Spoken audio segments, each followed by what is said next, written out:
Hey, this is John Leon Guerrero. Our guest today is Dr. Greg Daddis. He's an associate professor of history and the director of the MA program in War and Society at Chapman University.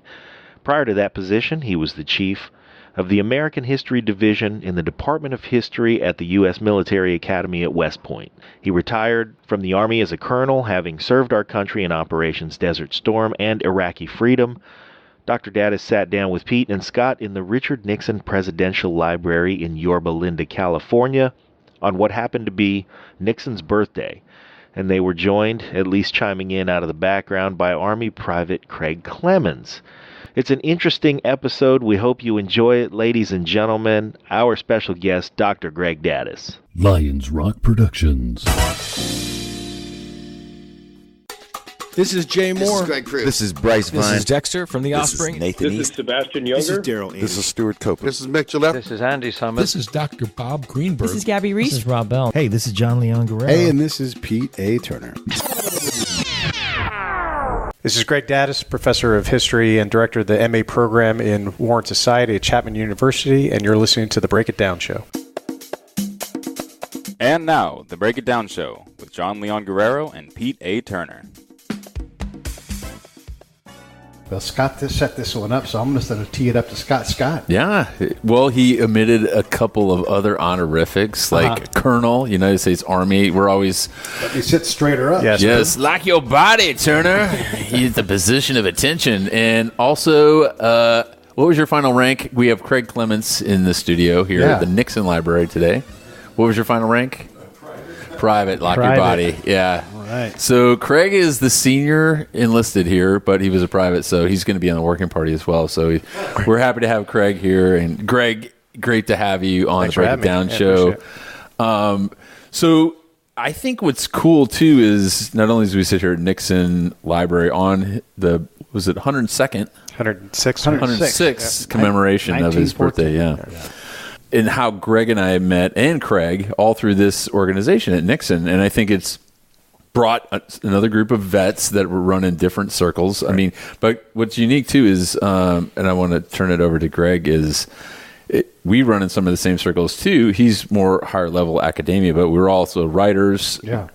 Greg is a published author of several books on history. And I think when you and I talked about, we've been trying to get you in the studio and get on the pod. But I think that's really what the driving factor was. You have such a unique background. We have similar backgrounds.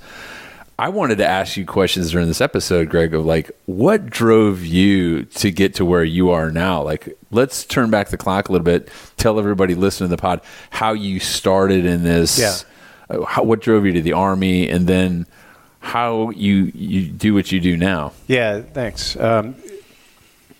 So I'd like to say that patriotism drove me to the Army, but that's not at all what happened. It was basically not having enough money to go to college.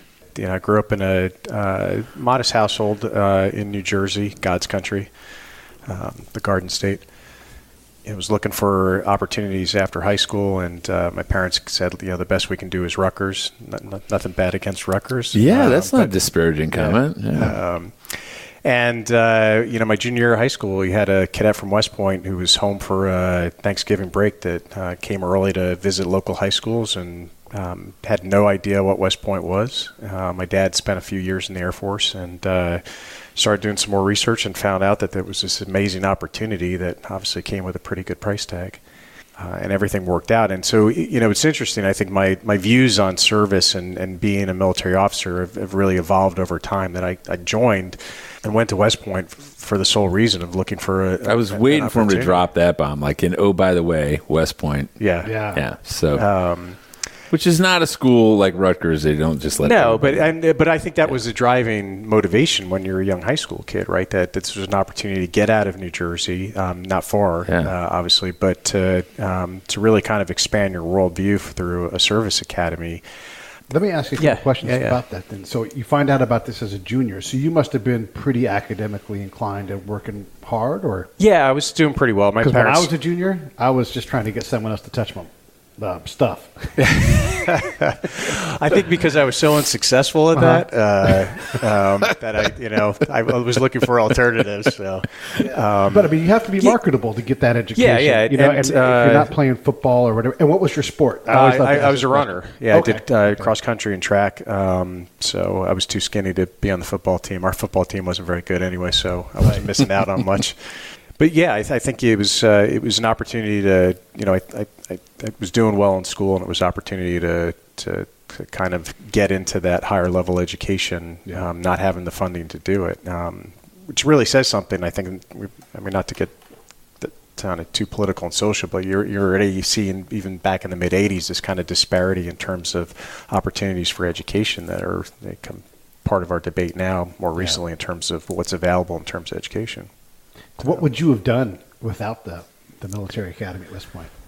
Probably made a huge mistake, right? Because I was looking, all my friends were going into engineering. And I'm like, well, all my friends are going to engineering. So they're going to like Tulane and Virginia Tech and all these places. I'm like, well, if that's where all my friends are going to do engineering, I had no idea about engineering. I'm awful at math. I turned into a historian. So I would have been some miserable engineer that probably wasn't any good at his job. Because I didn't have any other opportunity. So were you a follower, or would you lump yourself in that? Like, I was going to follow the rest of the pack. Oh yeah, early on, without a leadership was something that I've told my daughter this throughout, that I didn't grow up until halfway through West Point, and probably really grew up when I was a lieutenant. I'm waiting to tell my daughter this. Not about you, about me. When I grow up. Right. So, man. But in terms of maturing, it happened at the latter stages of West Point, and certainly happened, I think, when I was a lieutenant. So in terms of kind of understanding who I was as a person and following. I like to press that button because I think it's important, because a lot of people always, especially a guy who's as accomplished as you, who's done so much, and that is a lot. You'll always downplay it. You're so super humble. It drives me nuts. You've done so much, but it takes a really remarkable person to share. I think that you weren't always like this. I wasn't born a colonel in the U.S. Army fighting bad guys in Iraq. Right. So I've told this story to a number of my friends and my family as well. That my first duty assignment was as a second lieutenant in the 3rd Armored Cavalry Regiment. I was an armor officer. Got lucky enough to go into Cav. I just had always had this kind of vision of, I remember my dad telling me stories of the charge of the Light Brigade when I was growing up, and Custer and all that. So, joining the cavalry was this big deal for me from a personal standpoint. I met this young lieutenant, a good friend of mine, Darby McNulty, young Irish kid. His dad went to West Point, maybe weighed 135, 140 pounds soaking wet, short guy. And this guy was probably one of the best young officers I had ever served with, because he was motivated. He knew how to talk to people. He knew he was smart. He was tactically competent. He didn't care about what other people thought of him, and wasn't afraid to lead and take chances and be risky. And that's where I was like, well, God, if he can do it, I can too, right? And it wasn't until I became really good friends with him and started kind of having some of that, that persona and that leadership aura kind of bleed over to me, that I was like, oh, I can do this too. So I think part of it too is being some cases fortunate enough to just be learning, not just from leaders but also your peers about leadership and being okay with it. Yeah. And I don't think I was comfortable enough to. Certainly I was at West Point. I don't think I was comfortable enough to do that, just to be okay to learn from my peers about how to be a good leader. I want to ask this, and I want to ask you too, Scott, in comparison, because you guys took totally different paths to becoming an officer, right? And one of the things I've noticed from being around a lot of officers and speaking commander at a high level is the West Point officers have a strong business and work acumen, right? Mm-hmm. But maybe are not as developed socially. Right. Yeah. And certainly not in terms of how they dress, right? Right. Well, just in how they act. For the listeners, Greg's a pretty good dresser. Yeah. Well, I was going to say, when that 03 is, when the captain is sitting there, on staff, right? The West Point guy, you can tell because he's not leaving. Never going to leave. Right. He's just going to sit there the whole time deployed. But then you have a guy like Scott who's like enlisted. Didn't you go to school, and you have a different work ethic, not lack of for either one of you, but socially, you were going to probably be pretty strong. You're going to probably associate with the officers. You still have the work thing, but how do you think that's right? Or you how do I associate with them? I don't know. I don't know how the combination of being a Mustang. I've said it 1,000 times. Like, being enlisted never made me a better officer, but I never thought about it from the social setting. And I don't mean like you're getting along well. I just mean that your ability to work within a staff would probably be more developed as opposed to. I think the real challenge, and you could call bullshit on this too, Greg, is I think when you have worked at a lower level and you have been very hands-on, when you get in a position of leadership or where you have to delegate responsibility, sometimes that's hard to do, and you want to do things yourself instead of being patient, waiting for people to succeed or fail, instead of saying, hey, Daddis, you were supposed to have that report to me by 1600, or you were supposed to have the trucks cleaned by this time, and holding them accountable. Like, that is the real challenge of leadership, is to really not get involved sometimes. Mentorship is not so clean and cut, right? That you've got to let things go.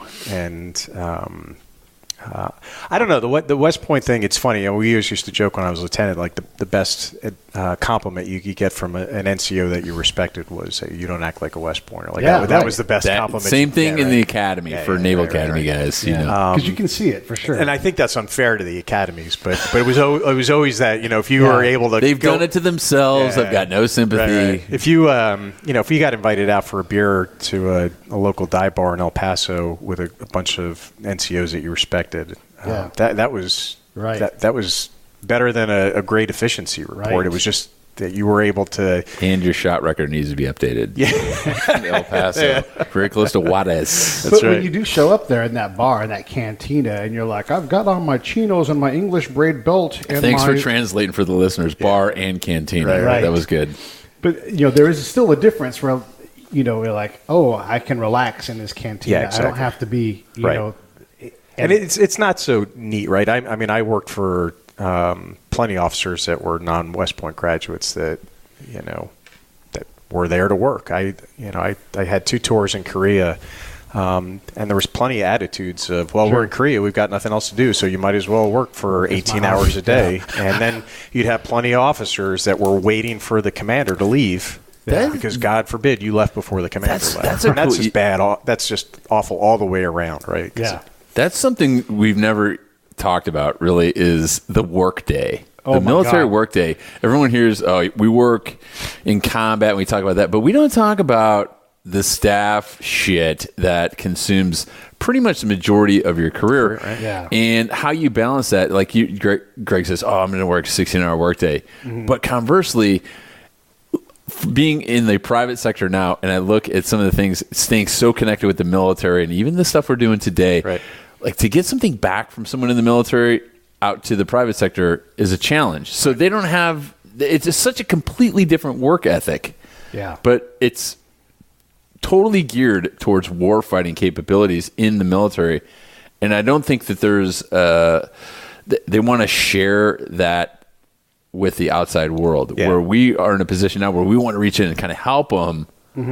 Well, it's funny. I've heard plenty of folks in academia now that I'm full-time professor at Chapman, where they'll just ask, well, how did you get this done? And I'm thinking, I'm just doing basic staff officer stuff that senior lieutenants and young captains do. It's what we're talking about. And I think you're exactly right, Scott, that you don't think about that.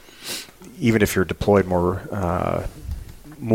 in terms of our recent experience with Iraq and Afghanistan, you're still spending at least 60-70% of your careers doing staff work type of stuff. And the staff work enables and propels everything else to go down range, the plans and the movement and logistics. And I remember those workup periods, you're just begging to go on deployment, because preparing for the deployment was so much than the worse. Deployment itself. Right. Yeah, I'd rather be shot at than be in the the pre-combat box waiting. Right. So, do you see a stark difference between how you interact with coworkers from the military to in academia? I mean, what a stark difference is that? Or have you always been this smooth, steady, unflappable guy that kind of pulls. I mean, I dissecting. I think we all aspire to that as officers, right? And I mean, how many I never memoirs? made it. Yeah, right. But seriously, how many memoirs have we read growing up, either in high school or coming forward, where you read about somebody like Phil Caputa's Rumor of War, or those types of memoirs where these officers talk about what's most important. They're not scared of getting shot at war. Right. They're scared of not performing their duties well in war. They're scared of looking scared. They're afraid of not being able to measure up and not be unflappable. So I think we all aspire to that. I don't think I've approached my colleagues in academia any differently than I have. Some of the best advice I got early on, and I'm sure the same way from NCOs, was, a good portion of leadership is just listening and having conversations rather than just doing this, being directive, right? Yeah. And doing the chopping hand thing. And I found that to be a useful advice, right? I give this that interplay. Do you find yourself giving that advice? I give that advice now, and I think I was the worst person of taking that advice. Yeah, right. And I still, and it's so ironic from a guy that, like, I'm sitting here, I'm doing podcasts, I'm running my mouth most of the time. Right. I get paid for public speaking, right. and I'm always giving my opinions. So I feel, am I a hypocrite for giving that advice, or is that sage advice? From the sage in the room, can I get a ruling? And Craig? Yes? Sage. Craig says sage. Craig? Yeah, I think it is. Pete? I don't know. All right, I'll keep using it. Whatever. And I think, we all get emotional. We all tend to shut down sometimes when we don't want to hear competing advice. Sometimes you can't. You just want to make a decision. I have found that things move a lot more slowly in academia, I'm assuming the civilian world as well, than in the military, because you're not in a hierarchical organization. There are plenty of times where I miss being in a hierarchical organization because things just happen. And in that sense, I think leadership is a little bit easier because you can just direct things and be directed. What's the best piece of advice that you have taken? Someone said to you. In terms of leadership, I think the best piece of advice I got was that, and I can't remember where it was. I want to say it was like like a captain's career course or something like that, where you're going to all these classes on tactics and leadership, and I remember somebody, and I don't remember the individual, but said, don't make leadership too hard. That it's just not that hard, right? That if you listen, if you treat people well, if you just do basic communication skills, if you're obviously if you're tactically and technically competent, that don't overthink leadership, right? That it sometimes I think we have to read all these primers and think about checklists and am I doing this right as a leader? Am I doing at some point it's just not that hard, right? It's just basic human skills of being good to people and taking care of them. And I just wonder sometimes if we try and overthink leadership a little too much. I like that, because I don't think any school we've ever been to said like leadership should be fun. Yeah, right. You right. never fucking hear that. Right.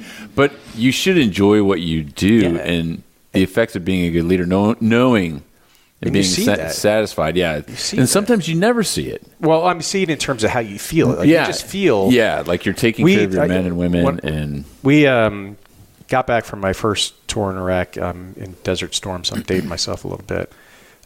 You're a good company. Craig's here. Yeah, that's true. See, I told you it would come in handy, Craig.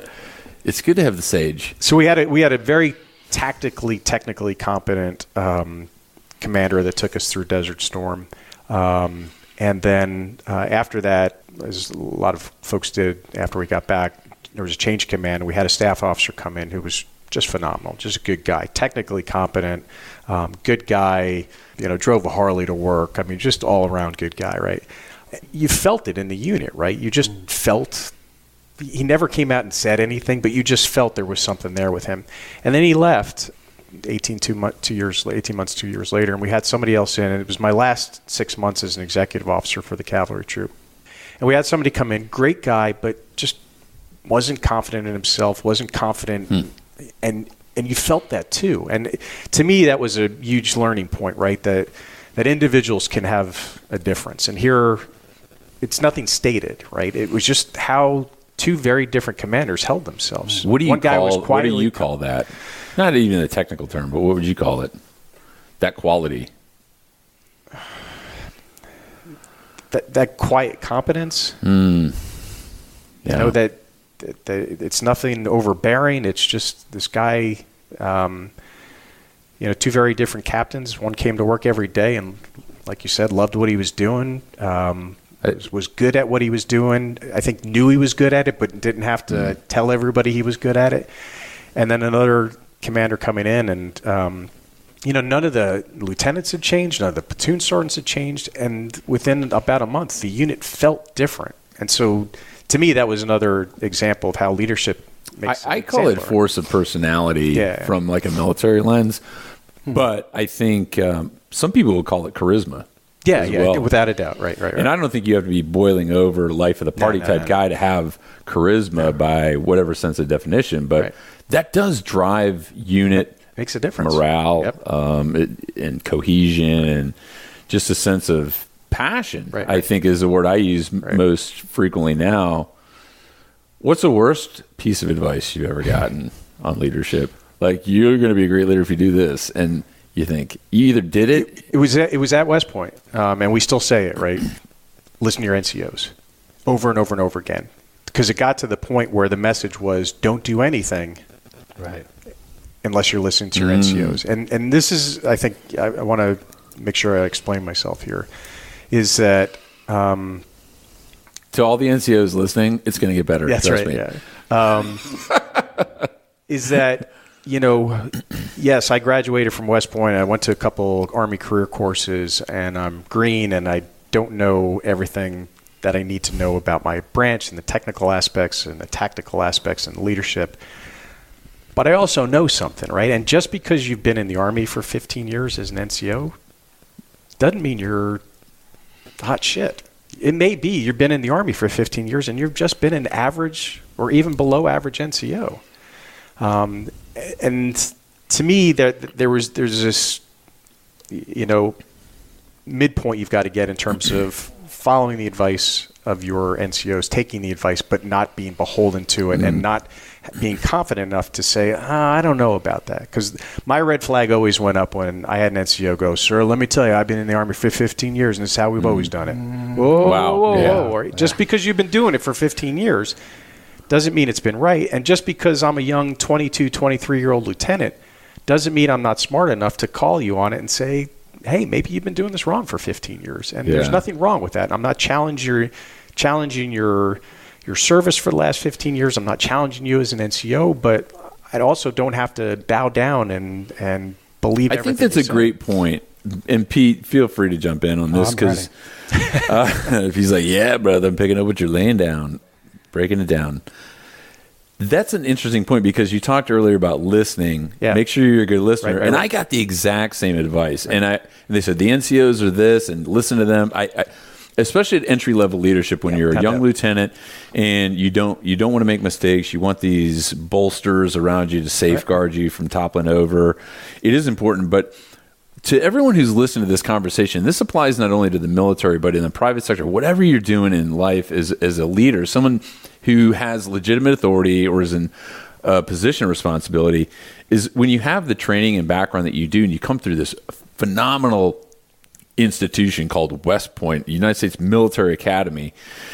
When you're thrust into those positions, one of the things that most leaders don't do is evaluate their people. Right. And listen. Like, if you listen to them, then you can find out who the NCOs are. But if you blindly go in with bad advice, and that's a great thing about advice. Some's good, some's bad. You can take some, you can leave some. I never get my feelings hurt if people don't take my advice. I never profess it's the best. But they also have to realize, even at a senior or mid-level management positions, these and it could be an officer or a non-commissioned officer. I don't care. Right. If you don't listen to your people and evaluate them, they could be so far out in left field. Or you look at a guy, especially in the military. This could apply in academia. I don't know. You can give me a ruling on it. But you look at someone, they have all these degrees on the wall, they got all this rank on their sleeve, and you think, well, he must know a ton. Right. Well, in reality, you see staff sergeant, this god, right? He wields all this power over 50 men. But in reality, he's been on recruiting duty or in a job where it's totally not related to, especially what we did as infantry guys. Right. And so now his skills atrophy for 3 or 4 years. Right. And I think that's a regret I have at certain levels is not sitting down and talking to them and say, hey, what are you comfortable with? What more training do you need? So there's a balance there, right? That you've got to be able to listen, but just the fact that I'm listening doesn't mean I have to lay down and not have any influence at all, right? I got lucky. My very first platoon sergeant, David Crenshaw. Hey, Dave. I still remember him. Is Dave out there? I don't know. I haven't talked to him in a long time. And he was 6 months away from retiring. And I thought I was going in and just going to get like the worst platoon sergeant because I saw him, right? And he's got like hair coming out of his, T-shirt and his long, and he's got his grizzled face and this big bushy mustache. And they're drinking beer in the office at 4:30, 5 o'clock, after the day's done. And I'm like, oh crap! And we had a couple Vietnam veterans in the still in the CAV troop, and I'm thinking, oh my god, right? The first time I met him, he's sitting in the corner of the office, a couple other old salty NCOs. And they're just drinking beer, and I'm like, oh, shit. And he pulled me aside, and he was like, look, I'm going to make you a promise. I've got 6 months left in the Army, and I'm going to give you everything I got. And it was awesome.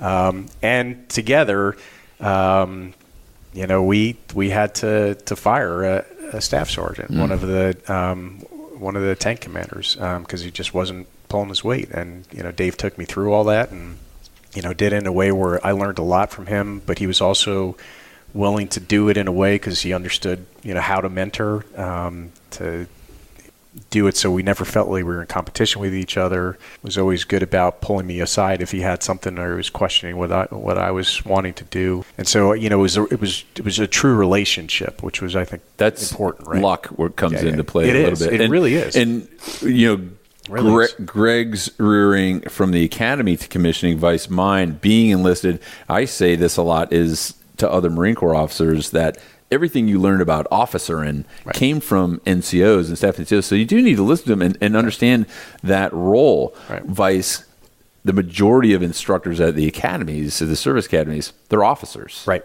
So that's where you really, I say, again, just lose a little perspective or aren't afforded that perspective because of the insulation that those types of, institutions have. Yeah, the good part with West Point, right, is that you've got this rotating faculty. So, the bulk of the officers that are teaching there have just left company level command, gone on to get their master's degree, and then are at West Point for 3 years, and then they go back out in the Army. So you're kind of always getting this fresh blood in, which I think is important.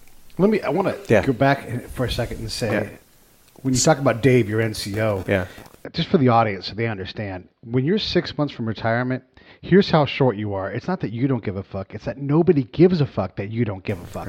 Really, he could have just skated and said, "Oh yeah, you're stuck," because he deserved it, right? He'd been in the Army for well over, it was over. I know it was over 22 and a half. It might have been 25 years. I mean, so there was, and there would have been someone who would have picked up the slack. But the fact that he didn't speaks a lot to his character. And I think Scott's right that it was complete luck, right? Because it could have gone the complete opposite way, and my first experience as lieutenant would have been 180 degrees opposite, and would have been awful. What do they say to the lieutenant? You tease could wind up being your commanding officer one day, so be careful how much shit you give them. Right. Greg, a minute ago you were asked for the best advice you could give maybe a young person today. Yeah. Best advice I ever heard was, they said, look good on paper. You don't expect to be able to talk your way through life. What do you think about that as advice to a young person? Best advice to look good on paper? Look good on paper. Get credentialed, get an education. Oh, no, I would. Look good on paper. I would argue that's the worst advice. Exactly. How so? Again, I mean, all this is a balance, right? That I think, if you have any aspirations of moving upward in the organization, you've got to hit certain gates, right? That if I'm an armor officer, I've got to be a platoon leader. I've got to be a company level commander. I've got to be an operations officer as a major. But, if you're just chasing an efficiency report, everybody's going to see that. And not necessarily an efficiency report as far as the military, but even outside the military, so that when you look at a person's bio on paper, anybody looking at it would say, boy, this is a person I'd like to talk to. Yeah, I don't know. To me, it works the opposite way, right? That I think what you said, right? That if you're having a good time, and if you're passionate about what you're doing, the paper is just going to work itself out.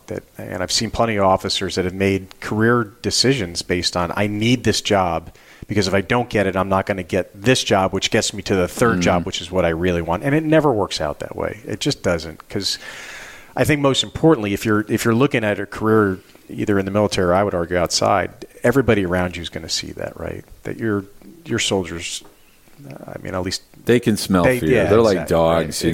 They're so in other words, rare breed of animals. Be a person that looks good on paper, but really isn't up to par. No, I think the paper trail, the paper piece of it works itself out if your heart's in the right place as a leader, right? If you signed up to be an infantry officer in the Marine Corps, if I signed up to be an armor officer in the Army because that's what I wanted to do, the paper is just going to work itself out. Can you do that as an officer in the Army? You get guaranteed a job. Hey, this is John Leon Guerrero, co-host of the Break It Down Show and fellow producer here at Lions Rock Productions.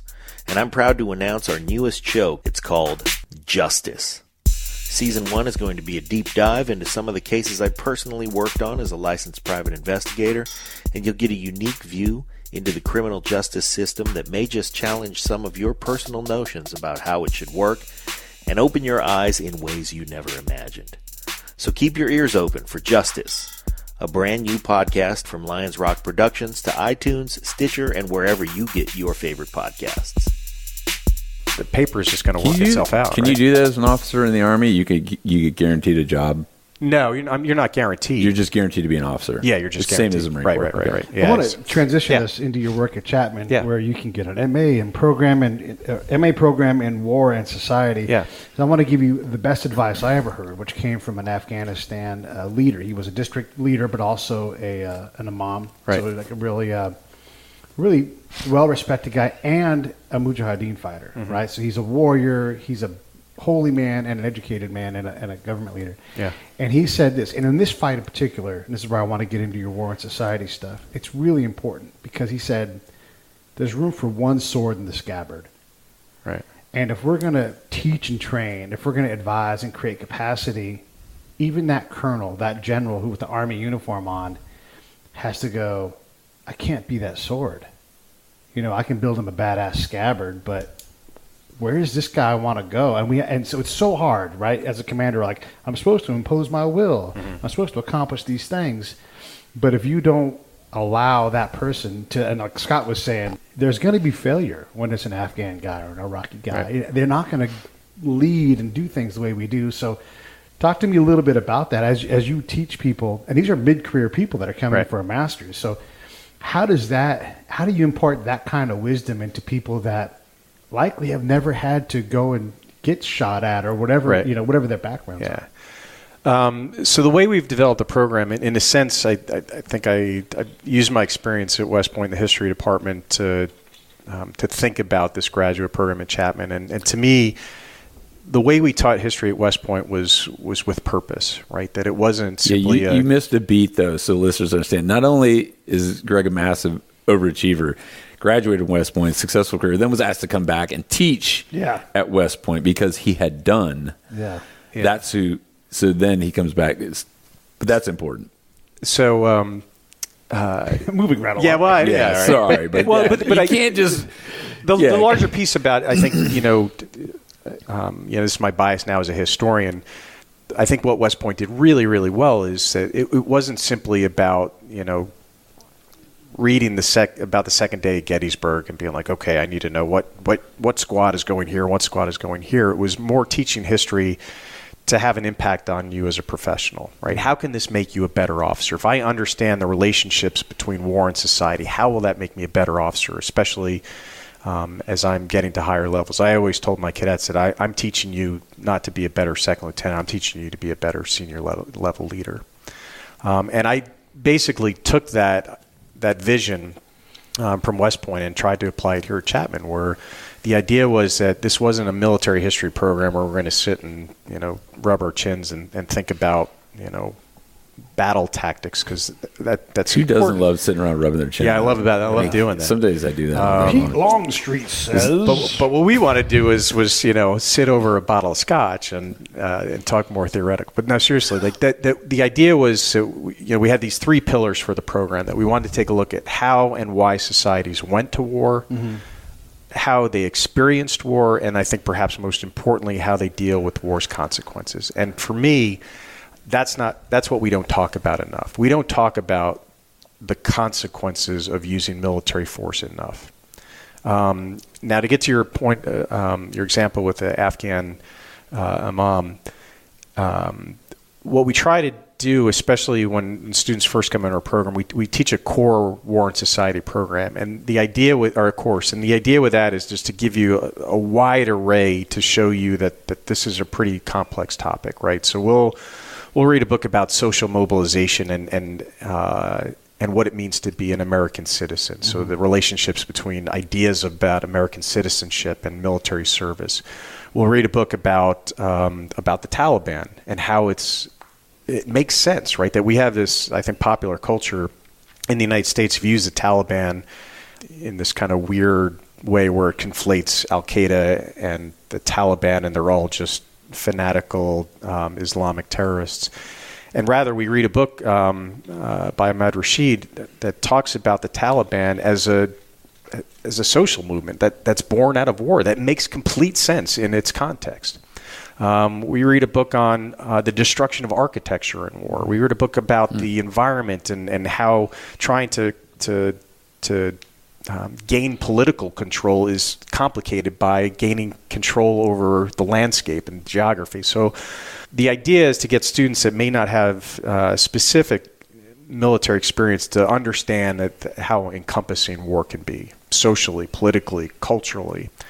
Objectives in terms of the program would be what we learning from the past might help us avoid doing the same things in the future. Yeah, I think that's a key piece of it. Now, I always tell my students, I don't want you to come away with a checklist from history, right? That if you're reading about the Vietnam War, I don't want you to come out with a top 10. These are the things we should do. These are the things we shouldn't do. And if we only apply them to Iraq, we would have won.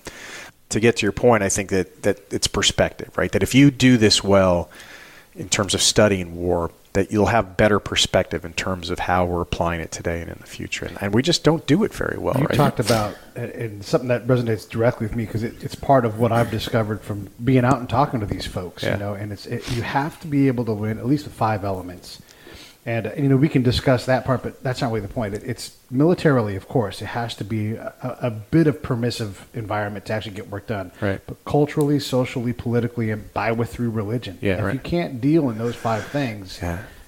as far as I understand it, with a lot of experience, you can't win in the modern fight. No, and I think that modern fight could expand all the way back to post-World War II era, right? That what I've been more and more fascinated as I've been studying about Vietnam in particular, right, is that we have these grand expectations for what war can do for us. We believe, we have this almost religious faith that war can be socially transformative, that if we apply military force in the right way, we can change societies abroad. And we've had that faith for a long time, right? That we come out of World War II, where this unilateral power or this global power for the first time in the history of the United States. And we just have this faith that, if we get the right strategy with the right general and the right resources, man, we can do anything. And to me, that's what's so interesting about Vietnam. It's the first time I think Americans are confronted with the possibility that there are limits to American power. And I think one of the things you've seen our nation wrestle with, especially in terms of military incursions abroad, since the Vietnam War, is that very question, right? What are the limits of American power?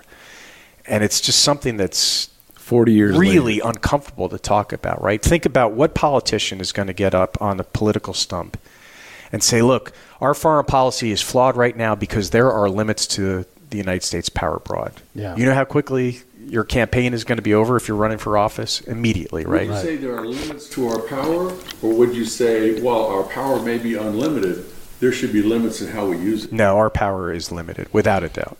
There's not proficiency across that spectrum of elements, right? So Scott's going to teach and train his Marines to be a killing machine because that's their damn job, right? They're like, oh, by the way, don't forget to engage shakes and don't forget to negotiate these things. Right. And so I'll tell you right now, the Army doctrine on how to use an interpreter is decades old. Yeah. And in the counterintelligence manual, right, where you're going to talk to people all the time, it's approximately 3,500 words. Yeah.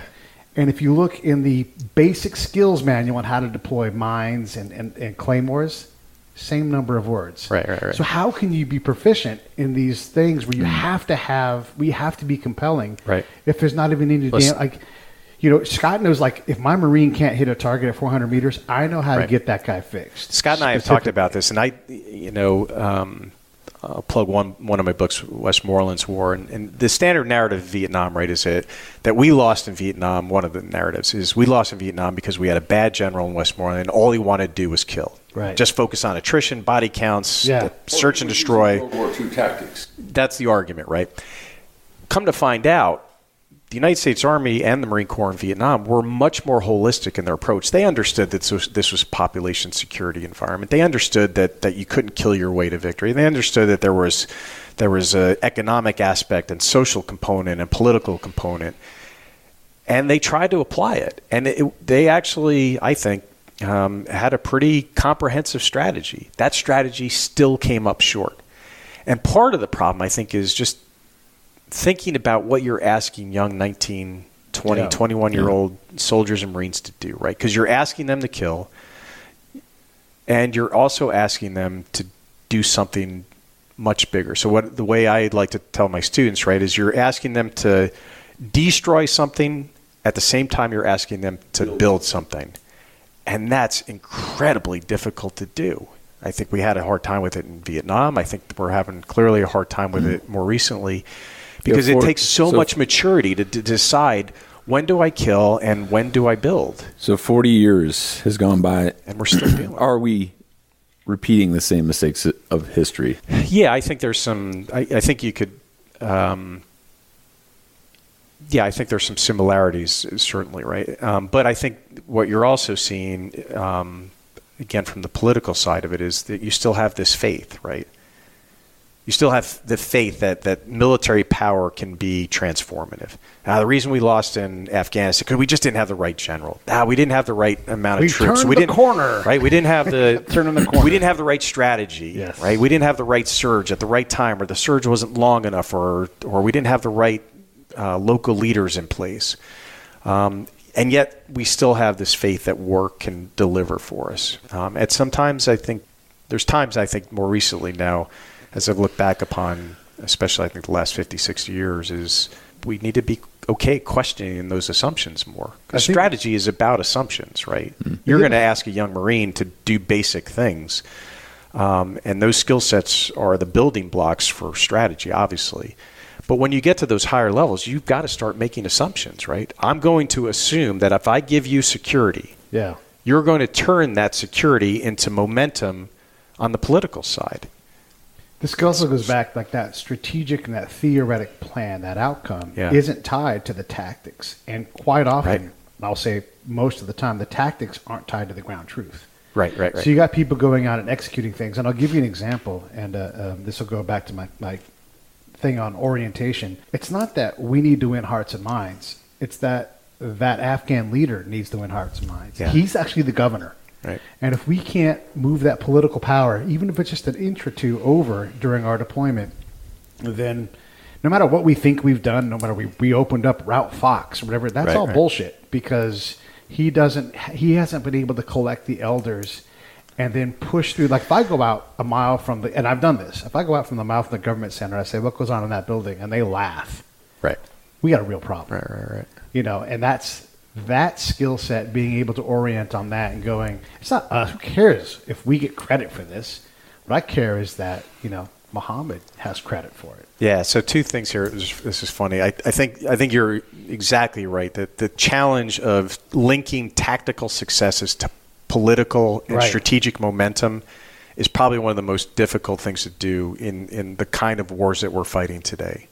That you may be, as a company level commander, tactically proficient in counterinsurgency fighting in terms of getting your Marines to understand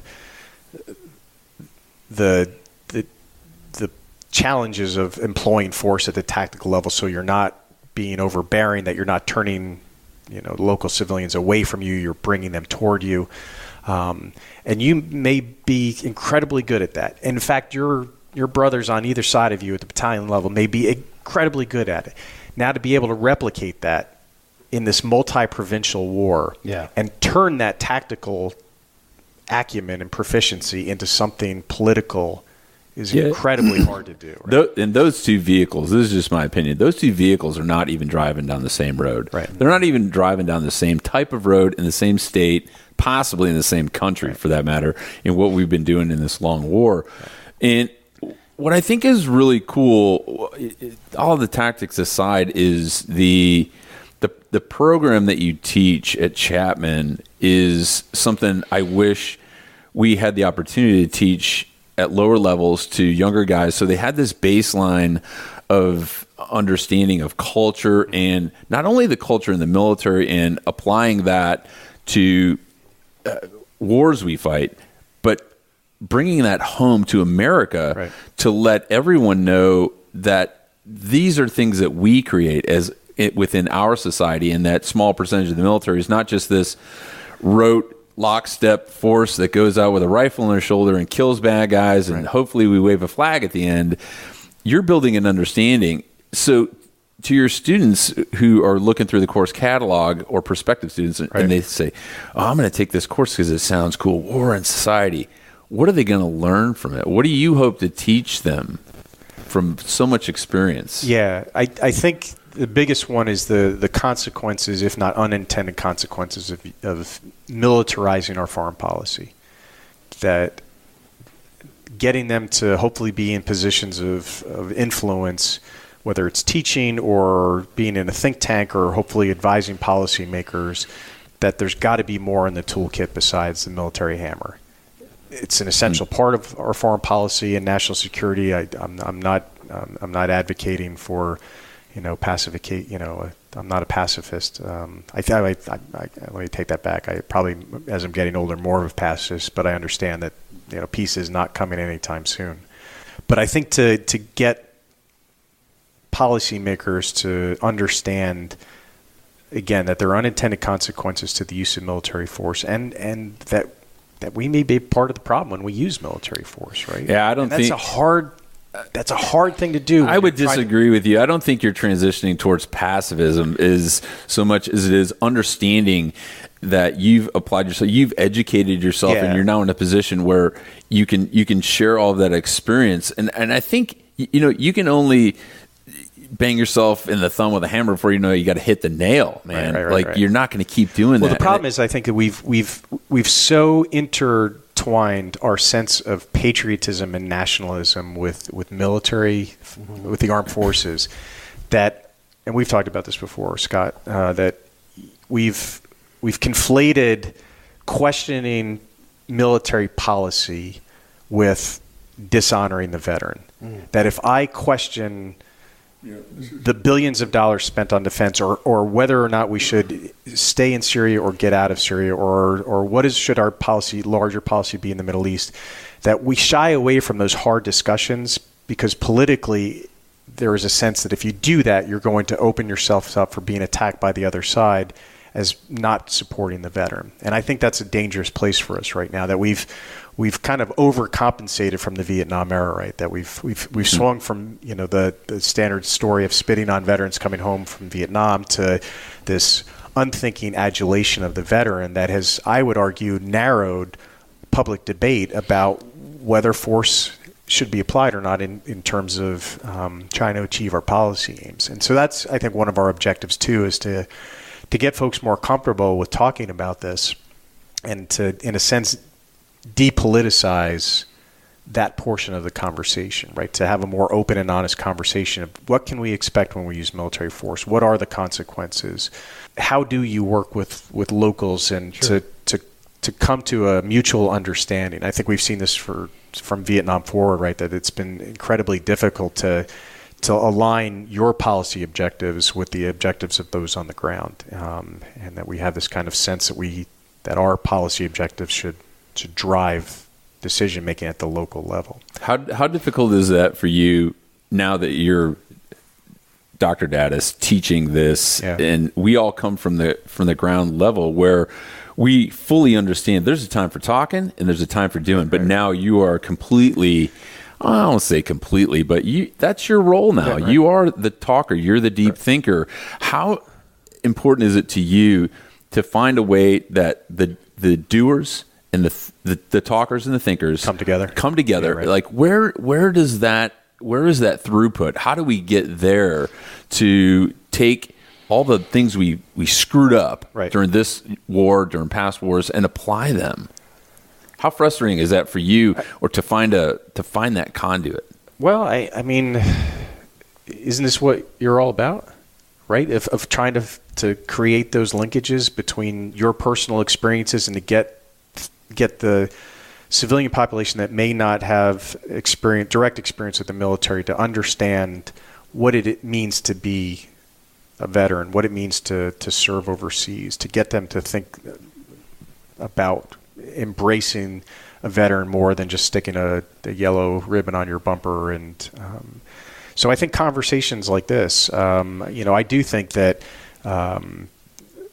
serving on a faculty at West Point for an infantry or an armor officer who spent time deployed and then to go get their master's degree and then go and teach and then go back out into the force and then hopefully rise to the level of the senior leaders. I think when you look at folks like Mattis, like McMaster, they understand the value of education.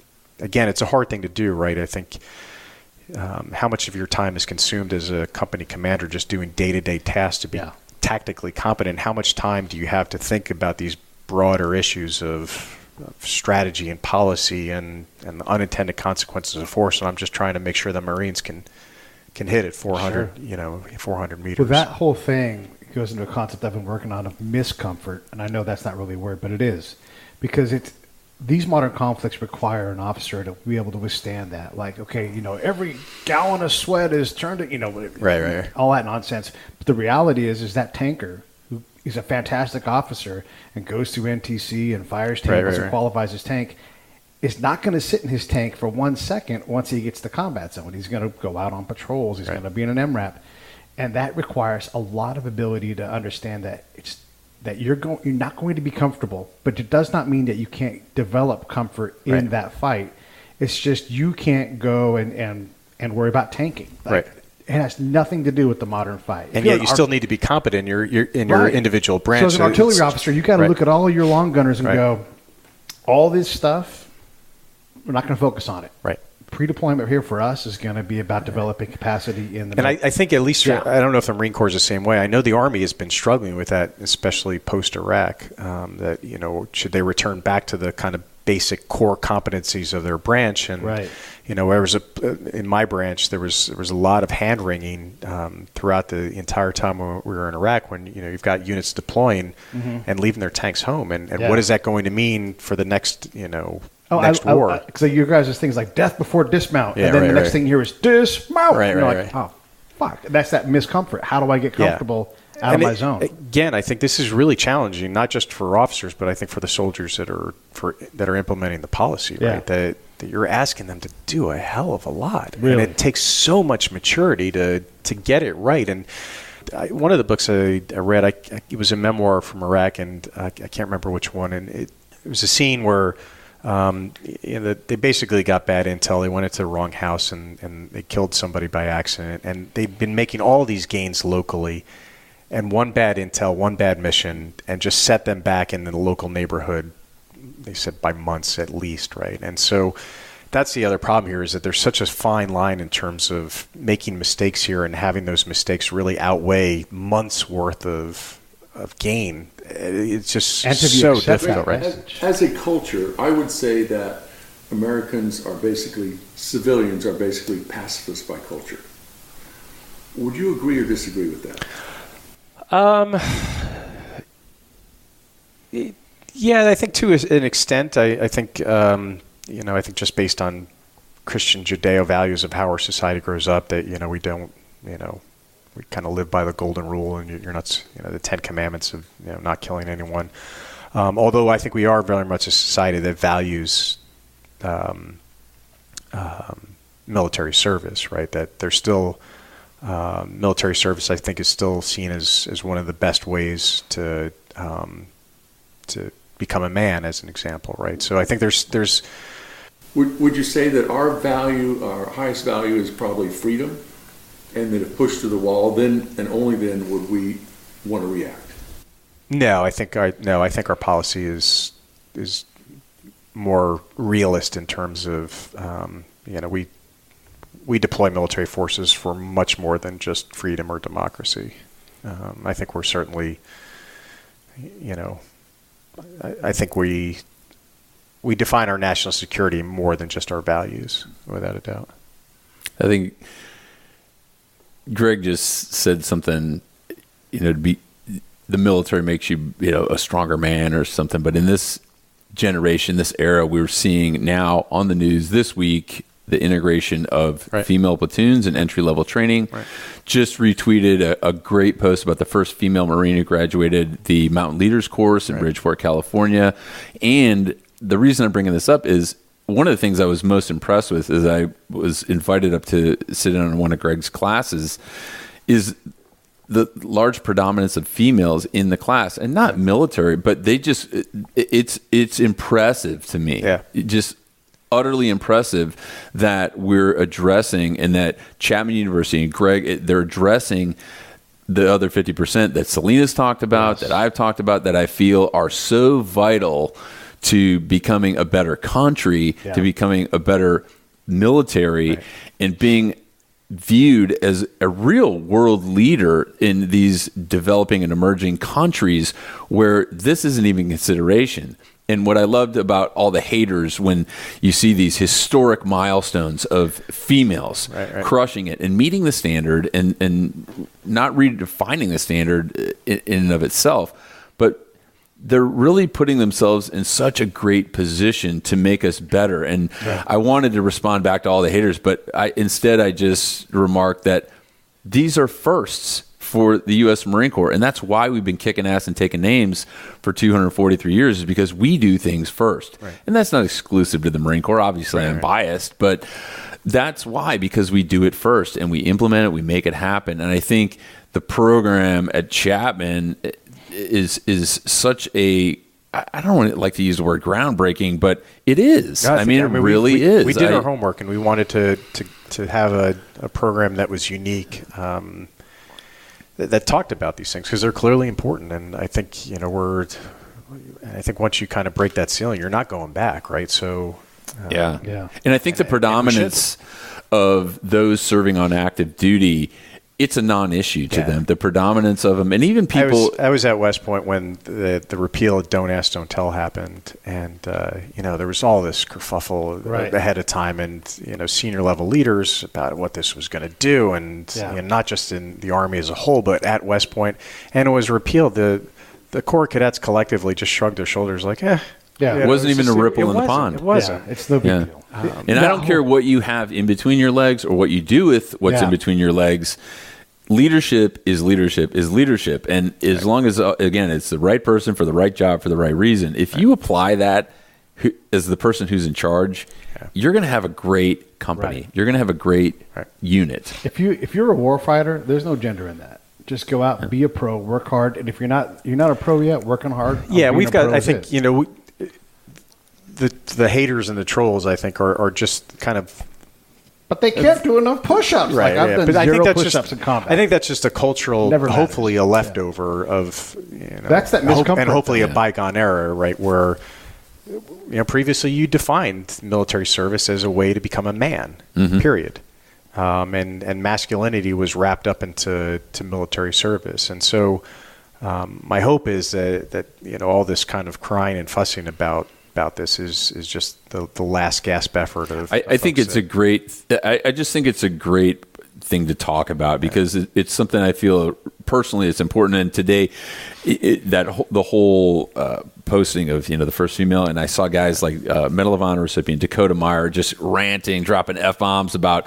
There's guys that I've been in combat who couldn't do as many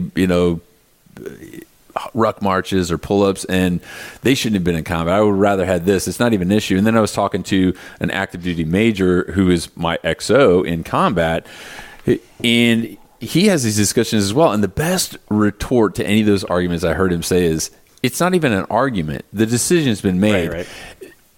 Going back to the glass ceiling's already been broken. Right. You can't put it back together. Move on, right? Yeah. Exactly. Yeah. So it's not even a point of discussion, although many love to talk about it. Yeah. I think this is groundbreaking, not only for the military, because we all have strong ties to it, but what you're doing, teaching. Yeah.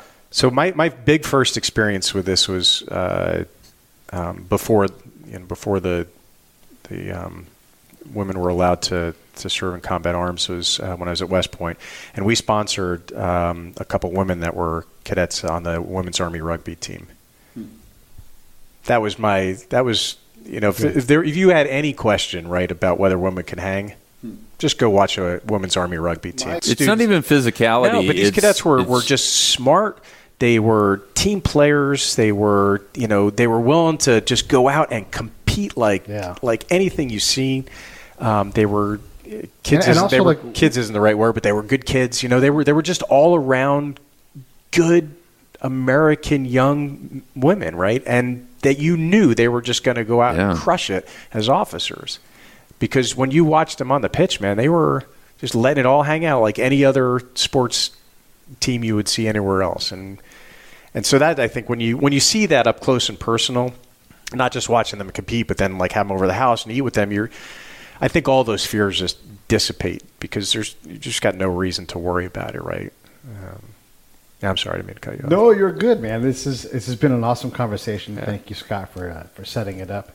We're out of time. We'll have to just do more of it, right? Yeah. Totally agree. I always tell people who are the naysayers to women in combat, like, where you been? Right.